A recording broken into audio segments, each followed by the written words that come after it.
They worship the earth, while I worship the Creator.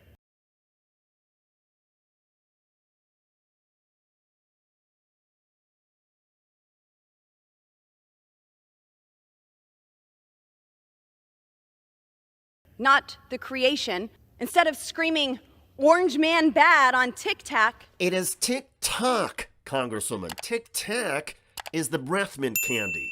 Maybe they should come up with some real solutions, because that isn't going to solve the problems that America is facing. And according to Colorado Republican Laurent Boebert, one of the greatest problems America's facing is that the government gets to decide what is true. America without free speech is like a phone without a charger. They're doing just fine with election interference. We have seen the polls that said if Americans knew about the Hunter Biden laptop from hell, the election outcome would have been different, and y'all wanted that silenced so greatly. But who decides what is true or false? I certainly don't trust the federal government to make that distinction. We have an entire political party which is organizing itself around this radical moral agnosticism, claiming that there's no way we can know the difference between whether an election is on Tuesday or whether an election is on Thursday. Maryland Democrat Jamie Raskin is just getting warmed up, and his takedown of Boebert and the GOP is going to be epic. Watch. The distinguished gentlelady from Colorado posed a question that I've been hearing my Republican colleagues utter over the last several days. Who decides what is true or false? How can we know what is true or false? And the gentlelady confided her fear that the federal government would end up defining what's true or false. Well, my.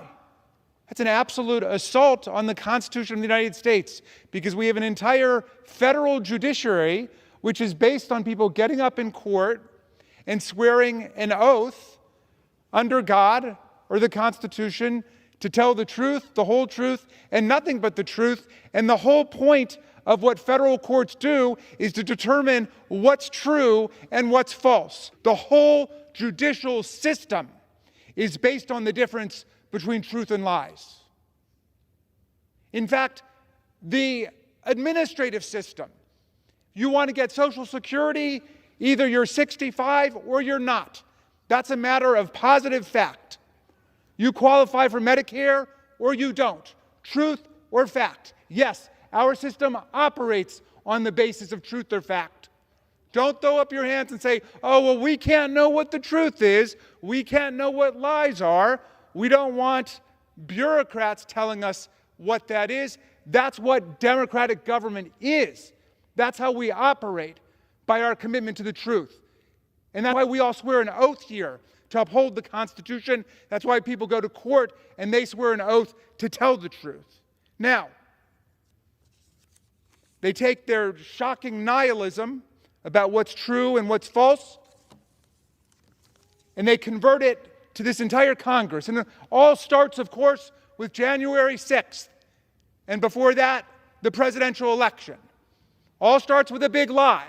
Donald Trump's big lie. Well, they say, well, who knows? Maybe he won, maybe he didn't.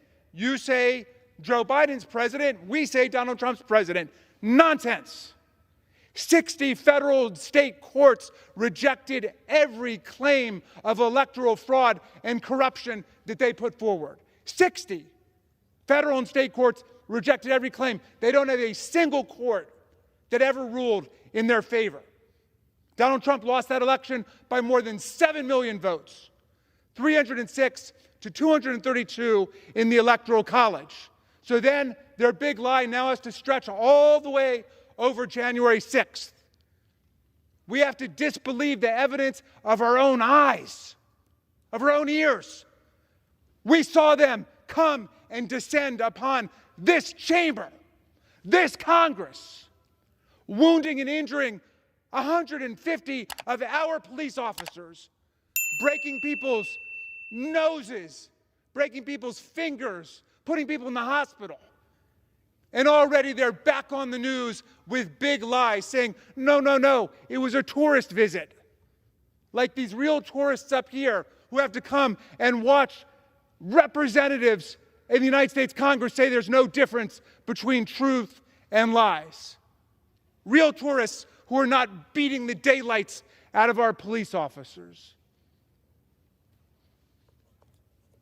Now, so the lie now extends to January 6th. Who knows what really happened? Yeah, we all saw it. We saw the Vice President of the United States getting chased out of the chamber with people yelling, "Hang Mike Pence, hang Mike Pence." We had a bipartisan committee for a year and a half with more than 1,000 witnesses, 100 subpoena witnesses under oath, most of them from the Trump White House and the Trump family, and Republicans testify about Trump's plan to overturn the presidential election and get Pence just to install him in office, and yet they're agnostic about, well, the truth and lies. Who knows what really happened? Who knows? Yeah. Putin spent millions of dollars in 2016 to pump propaganda, electoral sabotage into our political system. He did. Every security agency in the country told us that. We got a bipartisan report from the Senate saying it. They're agnostic about it. When it comes to Putin, they see no evil, they hear no evil, none of it. No, but we know that it happened, okay? That's Putin's plan. Why? Putin cannot beat America politically. He can't beat us economically. He can't beat us militarily. Putin can't beat us philosophically. There's one thing he's got: the internet. Why? Because we're a wide open country. And so he says, let's take advantage of it. Let's take advantage of America's openness. We'll take advantage of them, and we're going to put out propaganda. We'll lie about when the election is. We'll say it's on Thursday when it's on Tuesday. We'll tell people to go vote next week, whatever. And that's the genesis of this whole thing. We have our security agencies who alert social media, and they say they're putting up fraudulent information on your platform. And now they come forward and they say the Democrats are trying to, what? Tell the truth. Not Democrats, the government, our paid federal government agencies are trying to tell the social media when foreign malign actors like Russia and China and Iran are trying to interfere in our elections. That's what this is about.